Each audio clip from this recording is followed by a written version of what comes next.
So, firstly, Abimbola, I would like to congratulate you on being selected as one of our top 3 nominees for the 2024 Gender Equality Changemakers Awards.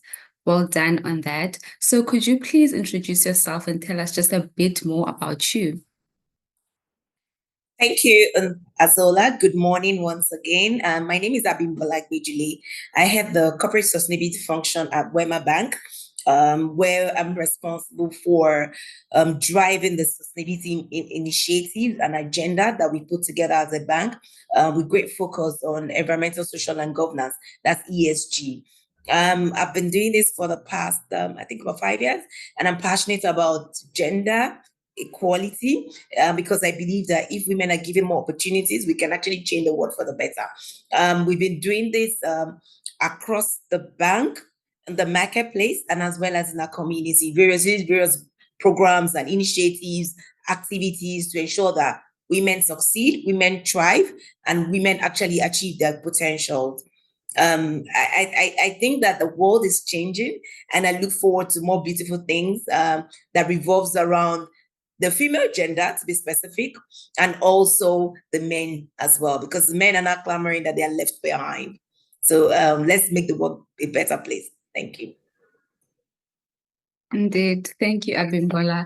Now, could you describe your capstone project for us, including your organization, your country, and individual context? Maybe you can also include the gender gaps within your market that you are aiming to tackle with your capstone project.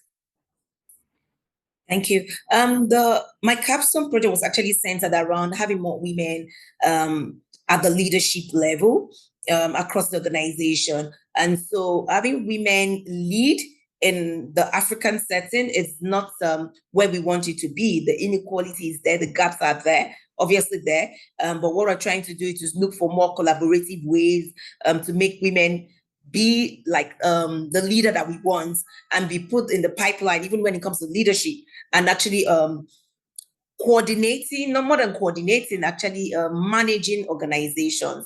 And so what I intended to do with the capsule project within my own context, as within my own organization, is to help more women to have some voice within the organization, to actually help them to lead and get men as allies to collaborate with men to make this happen. Fortunately for us at Wema, because Wema is a future-led organization, we're future forward in terms of that thinking and approach. And we have a leadership that is listening, that is committed, that is actually ready to help women forward. So we have set up a platform called the Wema Women Network. And so through this network, we're able to do quite a number of things, which actually has to do with inspiring women, helping them to aspire for more, creating opportunities for women, and helping them to lead in various capacities. And that was what my capstone project was about, but now putting it in a more structured format, working with leadership and also the chairperson of the Wema Women Network and the head of human capital, which is our chief human resource officer. They were quite instrumental to this, as well as our sponsors as well, ensuring that women have the right platform, women have the right training, women have the right learning, women are given opportunities to lead, women are trained using conferences, using leadership through coaching, mentorship, and different aspects, and now equip the women to be ready to lead and also to close the gender gap that we have within the organization. And this we've seen over the past 2 years. We have a new managing director, which has been at the forefront of this. Within this past 2 years, a number of things have happened tremendously for the women. This is the first time in 80 years, the bank started 79 years, will be 80 next year, May, that will have a woman as a board chair. And we have more women within the board composition. So a lot is changing within my organization. And this has really helped in terms of putting the capstone project into realization and bringing all the ideas that we have there into fruition. Amazing. Now, I know that you've touched on this one a bit, but could you describe your progress towards project implementation and any challenges or resistance that you have faced and how you have responded to this? So we've made tremendous progress, I would say that, starting with having a structured approach to Wema Women Network, the trainings, the learnings, the chairperson, having quite a number of women lead critical positions, like the chief finance officer is the woman, the head of retail divisional is a woman. We have a woman leading central operations. These are actually very critical.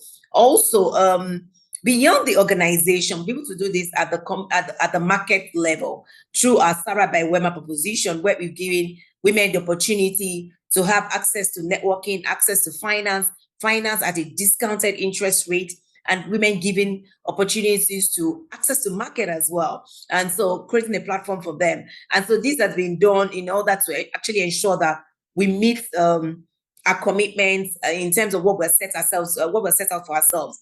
But I would tell you the truth, it has not been that easy. So there've been a lot of challenges in terms of a bit of resistance, saying, the men also deserve this opportunity, but women are not the only ones within the organization. It's an organization for equal opportunity, but we need to have the same.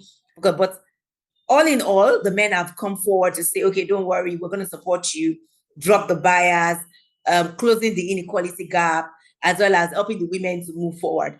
To support these men as well, we created something called the E for She Awards. So supporting and promoting men that are actually going out of their way, going the extra mile to support these women to succeed. And we've had that award for 2 years now, in 2023 and 2024.